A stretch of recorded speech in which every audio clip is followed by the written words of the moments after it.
मम्मा, मैंने और विवान ने पापा की कार स्टार्ट कर दी थी। वंश धीमी आवाज में सिर झुकाए कहता है। प्रिया पीछे से कहती है, पूरी बात बताओ। वंश अंजलि को बताता है कि उसने और विवान ने चुपके से कार ड्राइविंग करने की सोची थी। गाड़ी की चाबी लेकर दोनों मेन रोड पर निकल गए थे। घर के ड्राइवर ने उन्हें देख लिया और किसी तरह एक्सीडेंट होने से बचाकर उन दोनों को ले आया था। वंश ये सारी बातें अंजलि को जैसे ही बता देता है, अंजलि को रियलाइज होता है कि रिया ने इतनी बड़ी गलती भी नहीं की थी, बल्कि उसे ये सोचकर हैरानी होने लगती है कि क्या रिया को सच में वंश की इतनी फिक्र हो गई थी कि वो उसे डांटने लगी।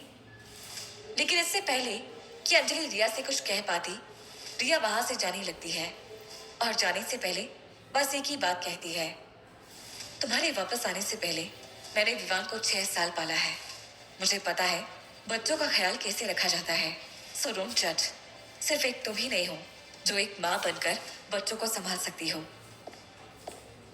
रिया के जाने के बाद गौतम वंश और विवान की तरफ देखकर थोड़े कड़े अंदाज में पूछता है, और आप दोनों कहाँ गए थे, जरा बताना। और क्या सोचकर इतनी देर से गायब थे। वंश और विवान अब जाकर सच्चाई बताते हैं कि वो बोर्डिंग स्कूल का नाम सुनकर बुरा मान गए थे। लेकिन अंजलि गौतम को बच्चों के सामने कुछ भी कहने से रोक देती है और फिर अकेले में आकर गौतम को समझाती है, बच्चों से मैं बात कर लूंगी, मैं उन्हें समझा दूंगी। गौतम कहता है, वो ना ही समझेंगी तो बेहतर होगा। मैंने पहले ही कहा था बोर्डिंग स्कूल का आइडिया बेकार है। ठीक तभी दरवाजे पर कोई नॉक करता है। अंजलि और गौतम जाकर देखते हैं तो बाहर वो डॉक्टर आया हुआ है जो एंटीडोट पर काम कर रहा है। अंजलि कहती है, डॉक्टर प्रसाद आप यहाँ। डॉक्टर थोड़ा घबराया हुआ लगता है। लगभग 45 की उम्र, घुंघराले से बाल, मोटी सी मूंछ, सांवला रंग। सारे डॉक्टर्स में सबसे सीधा साधा इंसान। थोड़ा हिचकते हुए डॉक्टर प्रसाद कहता है, अंजलि जी एंटीडोट तैयार हो गया है। कल ही हम आपको एंटीडोट देने की सोच रहे हैं। ये कहकर डॉक्टर प्रसाद फिर से थोड़ा हिचकिचाने लगता है, जैसे वो कुछ बताना चाह रहा हो और बात मुंह से निकल ही नहीं रही हो। गौतम कहता है, ये तो अच्छी बात है डॉक्टर, लेकिन आपके चेहरे से लग नहीं रहा कि आप सिर्फ यही बताने के लिए आए हैं। क्या बात है। गौतम के ऐसा कहने पर डॉक्टर प्रसाद खुलकर कहता है, देखिए मैं बाकी डॉक्टर्स के सामने बात नहीं करना चाहता था क्योंकि उनकी राय अलग है, लेकिन लगा एक बार पर्सनली मिलकर आपको कुछ बोल दूं। देखिए मेरा अपना एक्सपीरियंस कहता है कि जो एंटीडोट बना है उसमें फेलियर होने के चांसेस हैं। बाकी आपकी जैसी मर्जी। मैंने अपने सामने कई सारे केसेस देखे हैं, इसलिए मैं खुद को रोक नहीं सका। ये कहकर डॉक्टर प्रसाद अपनी नजर झुकाता है और फिर उसी तरह वहां से चला जाता है। ये जानने के बाद अंजलि बहुत मायूस हो जाती है। उसके चेहरे से एनर्जी और भी ज्यादा खत्म हो जाती है। उसका उतरा हुआ चेहरा देखकर गौतम को भी बुरा लगने लगता है। सब ठीक होगा, डोंट वरी। गौतम अंजलि के कंधे पर प्यार से हाथ रखता है। अंजलि भी गौतम का दिल रखने के लिए हल्का सा मुस्कुरा देती है। रात को सोने से पहले जब अंजलि बच्चों को एक किताब से कहानी सुना रही होती है तो एक लाइन को पढ़कर वो अचानक से चुप हो जाती है। उस लाइन के आगे जो लिखा था वो अंजलि पढ़ना नहीं चाहती थी। क्या हुआ मम्मा, आगे पढ़ो ना। वंश कहता है, कहाँ खो गई आप? विवान पूछता है। गौतम भी वहीं पर मौजूद था। अंजलि के रुक जाने पर वो भी सोचने लगता है कि क्या बात हो गई। वो कहता है, अंजलि तुम ठीक हो ना? अंजलि एकदम से अपने एक्सप्रेशन को ठीक करके गौतम की तरफ देख मुस्कुराती है और फिर आगे बढ़ने लगती है। और फिर उसके बाद वो रानी मर जाती है। राजा उसके गम में हमेशा उदास रहता है। ये लाइन पढ़कर एक बार फिर से अंजलि कुछ बोल नहीं पाती है। ऐसा लगने लगता है जैसे अब वो रो ही देगी। गौतम ये देखकर जल्दी से उठ जाता है। इससे पहले कि अंजलि और ज्यादा इमोशनल हो जाए वो कहता है, ठीक है आप बाकी की कहानी कल, सो जाओ तुम दोनों। गौतम अंजलि के हाथ से किताब लेकर बच्चों को सोने के लिए कह देता है। अंजलि इसी कश्मकश में सोचते सोचते कब सो जाती है उसे पता ही नहीं चलता। लेकिन अचानक से अपने हाथ पर किसी का हाथ महसूस होते ही उसकी नींद टूट जाती है। लेकिन जैसे ही वो आंखें खोलने की कोशिश करती है तो वो एकदम से घबरा जाती है, क्योंकि उसकी आंख पर किसी ने पट्टी बांधी हुई है। इससे पहले कि अंजलि पैनिक होकर कुछ कहती, झट से कोई उसके मुंह पर हाथ रखकर धीरे से कहता है, मैं हूं। यह आवाज गौतम की थी। फिर धीरे से गौतम अपना हाथ अंजलि के मुंह से हटा लेता है। गौतम, क्या कर रहे हो? तुमने मेरी आंख पर पट्टी क्यों बांधी है? अंजलि को कुछ भी समझ नहीं आता है। गौतम धीरे से कहता है, डू यू ट्रस्ट मी? कुछ पलों के लिए अंजलि चुप ही रह जाती है। बताओ, मुझ पर ट्रस्ट है? गौतम फिर से पूछता है। अंजलि कहती है, of course I trust you, लेकिन तुम क्या कर रहे हो? बस चुप हो जाओ और मेरे साथ आओ। ये कहकर गौतम अंजलि को उठाने लगता है। अंजलि को गौतम न जाने कहाँ ले जाने लगता है। उसे कुछ समझ में नहीं आता। तुम क्या कर रहे हो? कुछ तो बता मुझे। तुम आधी रात को इस तरह आ गए, सब ठीक है ना? गौतम अंजलि से कहता है, आधी रात नहीं, सुबह के 5 बज रहे हैं। तुम्हें कुछ दिखाना है मुझे? गौतम उसी तरह आंख पर पट्टी बंधे हुए अंजलि को अपनी गाड़ी में बिठा लेता है और फिर ड्राइव करता हुआ कहीं ले जा रहा है। गौतम प्लीज बताओ ना, आखिर ये सब क्या चल रहा है? अंजलि पूछती है। गौतम कहता है, बस थोड़ी देर और। थोड़ी देर बाद गाड़ी रुकती है और गाड़ी का दरवाजा खोलकर गौतम अंजलि का हाथ पकड़ता है और उसे नीचे उतारता है। धीरे धीरे अंजलि को वो आगे ले जाने लगता है। जमीन पथरीली थी, जैसे किसी पहाड़ की हो। थोड़ी बहुत चढ़ाई भी थी। तुम मुझे किसी पहाड़ पर ले जा रहे हो क्या? अंजलि पूछती है। गौतम कहता है, बस आ ही गए हम। और फिर एक जगह पर जाकर गौतम अंजलि से कहता है, तैयार हो? अंजलि कहती है, अरे लेकिन किस चीज के लिए? कुछ तो बताओ, मुझे कुछ समझ में नहीं आ रहा है। गौतम अंजलि के कंधे पर हाथ रखकर उसे शांत होने के लिए कहता है और फिर अंजलि की आंखों से पट्टी हटाता है। सामने जो नजारा था उसे देखकर अंजलि के ना सिर्फ होश उड़ जाते हैं, बल्कि उसके मुंह से आगे कोई शब्द ही नहीं निकलते हैं। गौतम अंजलि को एक पहाड़ी पर ले आया था और उसके सामने पूरे शहर का नजारा था और आसमान में एक बहुत बड़ा सा इंद्रधनुष निकला हुआ था। ऐसा खूबसूरत नजारा अंजलि ने अपनी जिंदगी में आज से पहले कभी नहीं देखा था। सच में बहुत खूबसूरत है। अंजलि के मुंह से बस इतना ही निकलता है। गौतम अंजलि को बताता है, किसी ने मुझे इसके बारे में बताया था। ये एक तरह का गुड लक चार्म होता है। इस इंद्रधनुष को देखना।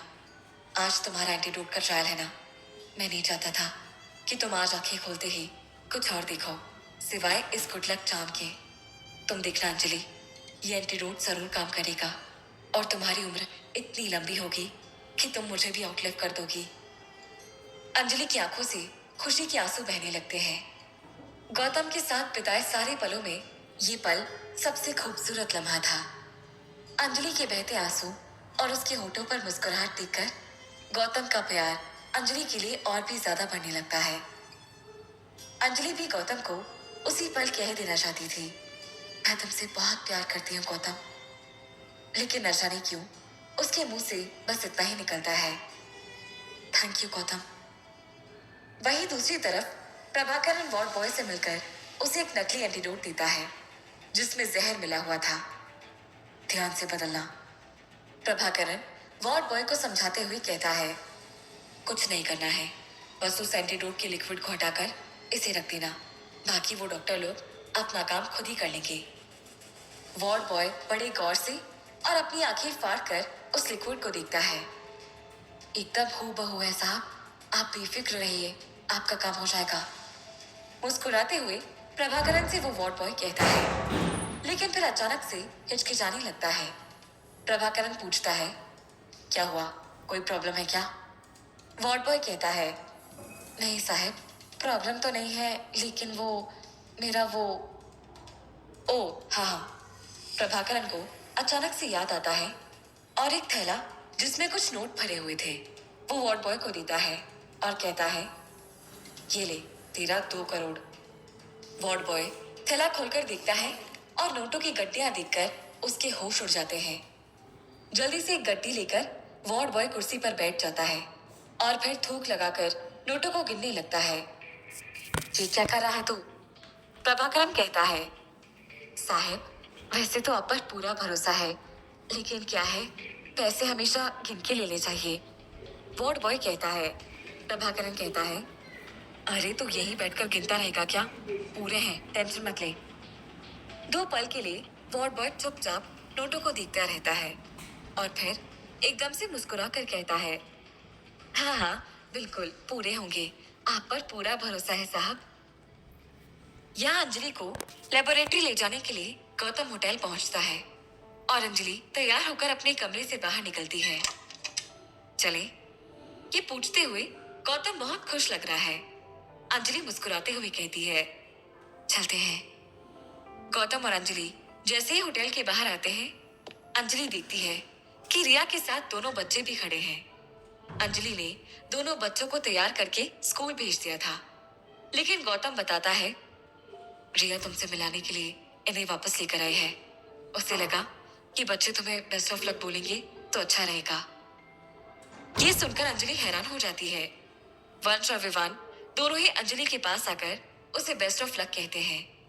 अंजलि इमोशनल होकर दोनों बच्चों को देखने लगती है। क्या होगा अगर एंटीडोट काम नहीं कर पाया तो? वो इन दोनों मासूम चेहरे को दोबारा नहीं देख पाएगी। न जाने बच्चों का क्या होगा। कई सारी बातें उसके मन में चलने लगती है, लेकिन इन मासूमों को वो कुछ बता नहीं सकती है। इसलिए अपनी फीलिंग्स पर कंट्रोल करके अंजलि सीधा गाड़ी में बैठने के लिए आगे बढ़ जाती है।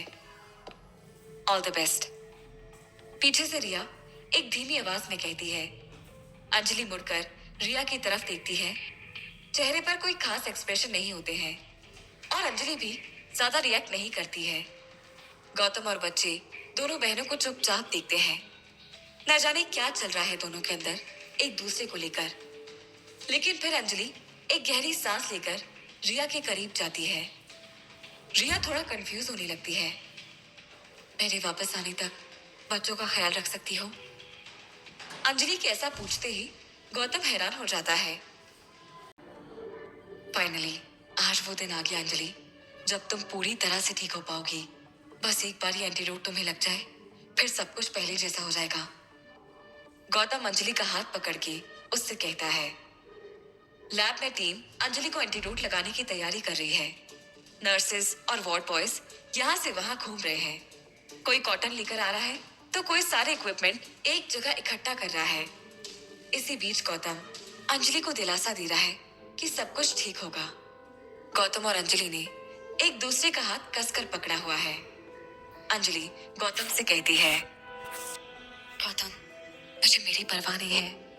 अगर मुझे कुछ हो गया तो प्लीज पंच और विवान को संभाल लेना। उन्हें कभी माँ की कमी महसूस मत होने देना। अंजलि की इमोशनल बातें सुनकर गौतम उसके मुंह पर हाथ रखते हुए कहता है, नहीं अंजलि, आज बहुत बड़ा दिन है। आज के दिन ऐसी मनहूस बातें मत करो। सब कुछ प्लान के अकॉर्डिंग ही होगा। अंजलि और गौतम बातें कर रहे थे, तभी एक अनजाना सा हाथ ग्लव्स पहने अंजलि और गौतम के इस इमोशनल मोमेंट की फोटो क्लिक कर लेता है। दूसरी ओर सारे डॉक्टर एंटीडोट लगाने से पहले एक साथ एक छोटी सी मीटिंग करते हैं, जिसमें वो डिस्कशन कर रहे हैं कि एंटीडोट के बाद क्या हो सकता है और किस तरह से हमें चीजों को हैंडल करना है। इधर गौतम ने अंजलि को बेड पर लिटा दिया है। गौतम अंजलि के पास कुछ देर और बैठना चाहता था, लेकिन जैसे ही अंजलि बेड पर लेटी, तभी गौतम का फोन वाइब्रेट होने लग जाता है। गौतम फोन की स्क्रीन देखता है तो उनके सबसे पुराने क्लाइंट का कॉल आ रहा होता है। गौतम अंजलि से कहता है, अंजलि मैं भी आया। गौतम के जाते ही वार्ड बॉय अंजलि के बेड के पास रखी एंटीडोट के पास पहुंचता है। वार्ड बॉय के आने की अंजलि को कोई खबर नहीं है, क्योंकि अंजलि अपने ख्यालों में खोई हुई है। अंजलि मन ही मन वंश और विवान के बारे में सोच रही है।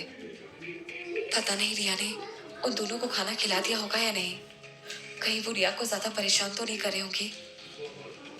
इधर साइड में जैसे ही वार्ड बॉय ने देखा कि अंजलि का चेहरा दूसरी तरफ है, वो एंटीडोट के पास जाता है और चालाकी से जब वो साइड की नजर घुमाता है तो डॉक्टर मीटिंग करते दिखाई देते हैं और नर्स उनके आसपास घूम रही है। वार्ड बॉय अपनी राइट पॉकेट से एक नया एंटीडोट निकालता है और अपने लेफ्ट हाथ से असली एंटीडोट को उठाकर उसकी जगह नकली एंटीडोट रख देता है। वार्ड बॉय के एंटीडोट रखते ही अंजलि को ऐसा एहसास हुआ मानो कुछ हो रहा है। अंजलि उस वार्ड बॉय की तरफ मुंह करके पूछती है, is everything okay? Ward boy अपने चेहरे पर झूठी मुस्कुराहट लाते हुए कहता है, यस मैम, सर बस आते ही होंगे। वार्ड बॉय के इतना कहते ही डॉक्टर्स जिनकी मीटिंग चल रही थी वो करके अंजलि की तरफ आने लगते हैं। इधर गौतम फोन पर बात कर रहा था, तभी उसकी नजर हाल में लगी हुई बड़ी सी एलईडी पर पड़ती है जिस पर पूरे लैब के किस कोने में क्या चल रहा है ये सब दिख रहा है। गौतम जैसे ही देखता है कि वार्ड बॉय के हाथ में एक एंटीडोट है और वो चोरी से उस एंटीडोट को अपनी पॉकेट में रख रहा है, इसे देखते ही गौतम क्लाइंट से कहता है, सर मैं आपसे बाद में बात करता हूँ। इतना कहते ही गौतम कॉल कट करके दौड़ा दौड़ा उस कमरे की तरफ भागता है जहाँ अंजलि को एंटीडोट लगने वाला है। इधर डॉक्टर अंजलि से मुस्कुराते हुए बातें कर रहे हैं। अंजलि, कोई स्ट्रेस लेने की जरूरत नहीं है, वी होप कि सब कुछ अच्छे से हो। इतना कहते हुए डॉक्टर कॉटन से अंजलि की लेफ्ट बाजू को क्लीन कर देता है। अंजलि मुस्कुराते हुए डॉक्टर से कहती है, डॉक्टर मुझे आप पर पूरा भरोसा है। इतना सुनते ही डॉक्टर वार्ड बॉय से एंटीडोट मांगता है तो वार्ड बॉय नकली एंटीडोट लाकर डॉक्टर के हाथ में थमा देता है। वार्ड बॉय मन ही मन कहता है, लीजिए प्रभाकरन सर, आपका काम हो गया। सुई अंजलि की बाजू से बस 2 इंच जितनी दूरी पर है। डॉक्टर अंजलि को एंटीडोट लगाने लगता है और तभी अचानक डॉक्टर का हाथ कोई पकड़ लेता है। जैसे ही डॉक्टर पलट कर देखते हैं वो कोई और नहीं बल्कि गौतम था। डॉक्टर गौतम की तरफ हैरानी से देखते हुए कहते हैं, क्या हुआ गौतम? गौतम की आंखें गुस्से से लाल थी। वो डॉक्टर के पीछे खड़े वार्ड बॉय को गुस्से से देखकर कहता है, धोखा हो रहा है डॉक्टर, कोई हमारे विश्वास के साथ धोखा कर रहा है। ये बोलते ही गौतम वार्ड बॉय को एक जोरदार मुक्का मारता है। गौतम के एक ही मुक्के से वार्ड बॉय को पता चल चुका था कि अब उसे क्या करना है। वार्ड बॉय के नाक से खून बहने लगा था। तभी वार्ड बॉय के जेब में रखा असली इंजेक्शन नीचे गिर जाता है, लेकिन वार्ड बॉय बिना एक पल भी रुके भागता है। गौतम उसका पीछा करता है। इससे मैं छोड़ूंगा नहीं। कौन है ये जो अंजलि को मारना चाहता है? काफी सारे सोच विचार के साथ गौतम उसके पीछे घोड़े से भी तेज भागता रहता है, लेकिन गौतम की आंखों को चकमा देकर अचानक ही वार्ड बॉय गायब हो जाता है। कहाँ गया? गौतम हॉस्पिटल के चारों कोनों को छान देता है, लेकिन वार्ड बॉय उसे कहीं नहीं दिखता। शिट, शिट, साला भाग गया। गौतम बिना समय गवाए फिर से अंजलि के पास पहुंचता है। डॉक्टर नीचे गिरे एंटीडोट को उठा चुका था। उसे देखकर कहता है, जमीन पर गिरने की वजह से हो सकता है इसमें बैक्टीरिया चले गए हों।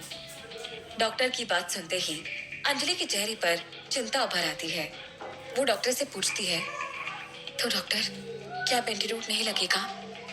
डॉक्टर अंजलि की तरफ मुस्कुराते हुए जवाब देते हैं, लगेगा, जरूर लगेगा। हमने एक्स्ट्रा एंटीडोट बना कर रखा है।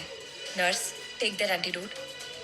डॉक्टर की बात सुनते ही नर्स दूसरा एंटीडोट लाकर देती है और डॉक्टर सारे प्रिकॉशन के साथ अंजलि को एंटीडोट लगा देता है। एंटीडोट लगते ही अंजलि बेहोश हो चुकी है।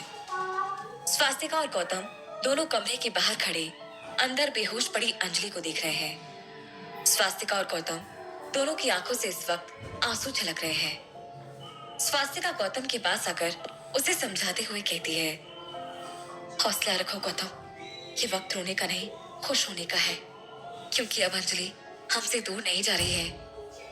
गौतम स्वास्तिका की आंखों में देखकर कहता है, जानता हूँ स्वास्तिका कि अब अंजलि हमसे दूर नहीं जाएगी, लेकिन क्या हालत हो गई है मेरी अंजलि की, न जाने किसकी बुरी नजर लग गई। गौतम, पिछले दिनों जो कुछ भी हुआ उसे याद करने से अच्छा है आने वाले दिनों में जो अच्छा होगा उसके बारे में सोचो। एक बार फिर स्वास्तिका गौतम को समझाने की कोशिश करती है। तभी गौतम देखता है कि लैब के अंदर लेटी अंजलि की सांस फूल रही है। अंजलि को यूं परेशान होता देख गौतम दौड़ा दौड़ा लैब के अंदर चला जाता है और जोर जोर से डॉक्टर को बुलाने लगता है। डॉक्टर, डॉक्टर, देखिए अंजलि को क्या हो गया है। स्वास्थ्य साइड में अंजलि के हाथ मसलने लगती है। कुछ नहीं होगा तुम्हें अंजलि, डॉक्टर अभी आ रहे हैं। अंजलि नींद के नशे में एक ही बात कह रही है, गौतम, वंश और विवान को संभाल लेना। इतने में डॉक्टर कमरे में आता है। डॉक्टर अंजलि की हार्ट बीट चेक करता है। गौतम मायूस होते हुए कहता है, doctor, is everything fine doctor? मेरी अंजलि को कुछ होगा तो नहीं? डॉक्टर गौतम की ओर देखते हुए कहता है, नहीं गौतम, उन्हें अभी अभी एंटीडोट लगी है और वो डायरेक्ट इंसान की इम्यूनिटी पर इफेक्ट करता है, इसीलिए बॉडी पहले से भी थोड़ा ज्यादा वीक होने लगती है। फीवर भी आता है कुछ दिनों के लिए, कुछ भी हो सकता है। बस घबराना नहीं, बस रूटीन चेकअप के लिए हर रोज आना होगा। थोड़ी देर बाद पूरी तरह होश में आने पर अंजलि जी घर जा सकती है। डॉक्टर की बात सुनते ही स्वास्तिका और गौतम के चेहरे पर मुस्कुराहट आ जाती है। Okay doctor, I will take care. बस अब इंतजार कीजिए अंजलि जी के प्रॉपर होश में आने का। इतना कहकर डॉक्टर अंजलि की फाइल में मेडिसिन लिखने लगता है। इधर वार्ड बॉय भागता हुआ प्रभाकरन के पास आ गया था। प्रभाकरन इस वक्त वार्ड बॉय को देखकर खुश होते हुए कहता है, हो गया काम। वार्ड बॉय अपनी फूलती सांसों को संभालते हुए कहता है, नहीं, मैंने पूरी कोशिश की थी, लेकिन जैसे ही अंजलि को एंटीडोट लगने लगा, वक्त से पहले गौतम ने आकर रोक लिया। प्रभाकरन, जो इस वक्त चने चबा रहा था, अपने खाते हुए मुंह को रोककर वार्ड बॉय को एक जोरदार तमाचा लगाते हुए कहता है, अबे साले, तुझे पैसे इसलिए नहीं दिए थे कि तू मेरे सामने आकर ये मनहूस खबर सुनाए। प्रभाकरन चनों को अपने गले से नीचे उतारते हुए कहता है, अब मैं लता मैडम को क्या जवाब दूंगा? कैसे बताऊंगा उन्हें कि उनकी बल्ला टली नहीं है, बल्कि और बढ़ गई है? लेकिन बताना तो पड़ेगा। प्रभाकरन अपनी जेब से फोन निकालता है, लता देवी को लगाने लगता है और सामने खड़े वार्ड बॉय को गुस्से में देखते हुए कहता है, तुझे तो मैं बाद में बताता हूँ। लता देवी फोन उठाती है और कहती है, हाँ, क्या खबर है? हो गया राम नाम सत्य या अभी बाकी है? प्रभाकरन अपनी आवाज में थोड़ा धीमापन लाते हुए कहता है, मैडम, गौतम सर ने तो सब बर्बाद कर दिया। मौके पर आकर उस अंजलि को नकली एंटीडोट लगाने से बचा लिया। प्रभाकरन की बात सुनते ही लता देवी गुस्से में कहती है, हे भगवान, क्या करूं मैं इसका? जब अपना ही सिक्का खोटा हो तो इंसान क्या ही कर सकता है। इधर लैब में गौतम अंजलि का हाथ पकड़े उसके सिरहाने के पास ही बैठा हुआ था और स्वास्तिका डॉक्टर से कुछ और बात करने गई हुई थी। तभी धीमे धीमे अंजलि की आंखें खुलती हैं। गौतम इसी पल का इंतजार कर रहा था। वो अंजलि के चेहरे की तरफ बस देखता ही रहता है। जैसे ही अंजलि की आंख खुलती है, गौतम एकदम से अंजलि के चेहरे पर हाथ फिराते हुए कहता है, अंजलि, तुम ठीक तो हो? अंजलि की आंखें खुलते ही उसके सामने सबसे पहला चेहरा गौतम का था। वो देखती है कि गौतम ने उसका हाथ कसकर पकड़ा हुआ है। तब वो भी अपना दूसरा हाथ गौतम के हाथ पर रखते हुए उससे कहती है, मैं बिल्कुल ठीक हूँ गौतम। अंजलि के ठीक होने की बात सुनते ही गौतम लेटे हुए ही अंजलि को कसकर गले से लगा लेता है। पता है मैं कितना डर गया था। काश अगर उस वार्ड बॉय की वजह से तुम्हें गलत एंटीडोट लग जाता तो पता नहीं क्या होता अंजलि। गौतम अंजलि से कहता है। अंजलि में बोलने की हिम्मत नहीं थी, लेकिन फिर भी वो हिम्मत करते हुए गौतम को दिलासा देती है। मुझे पूरा भरोसा है गौतम, जब तक तुम मेरे साथ हो मेरा कोई कुछ बुरा नहीं कर पाएगा। अंजलि की बात सुनते ही गौतम अंजलि के फोरहेड पर किस कर देता है। आज अंजलि को भी गौतम का ये सब करना अच्छा लग रहा था, इसलिए वो भी गौतम को नहीं रोकती है। इधर अंजलि के जिंदा रहने की खबर सुनते ही लता देवी गुस्से से लाल हो गई थी। तभी लता देवी की नजर साइड में बैठी रिया पड़ जाती है, जो इस वक्त वंश और विवान के साथ खेल रही थी।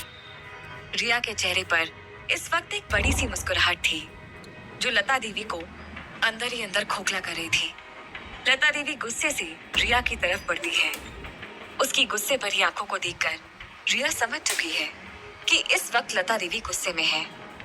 रिया वंश और विवान से कहती है, बेटा आप दोनों अंदर जाकर खेलो।